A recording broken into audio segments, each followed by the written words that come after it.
For me, that would have to be the Natural History Museum in London. I just think it's such an inspirational place of learning. It's stuck in my mind since I first visited as a child. You see the building as you approach it, it's got this sort of big Gothic facade, and you know it's going to be good. And it doesn't disappoint when you get inside. You get this dinosaur looming over you, reaching out, eating you. And you're constructing these stories in your mind as you go around, as you play with the objects in your mind and sort of build knowledge. I try to be inspired by that sort of image whenever we create something online.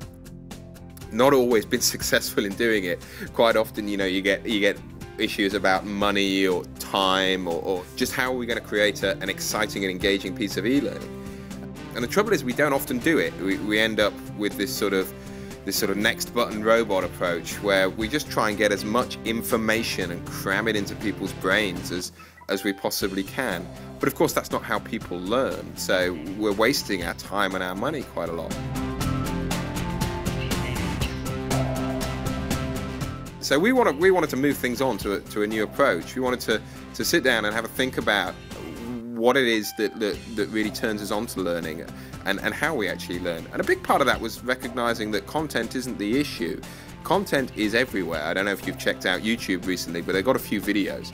And this same thing applies across the industry, across the world. We're so rich in content. All we've got to do is turn the tap on and get a part of that. And really, learning should be about how learners construct knowledge, not necessarily about how we spoon feed it to them. That's never going to stick. So we should be constructing the scaffolding that allows people to learn and that allows people to tap into the resources that we think are really great and allows them to curate those into their own sort of bank of knowledge. And to share that knowledge with other people is a big part of being a curator. You've got to research, you've got to share. And that public construction of knowledge, it brings a dimension to your sort of learning, but it also helps everybody else. So social is a huge part of that experience for me.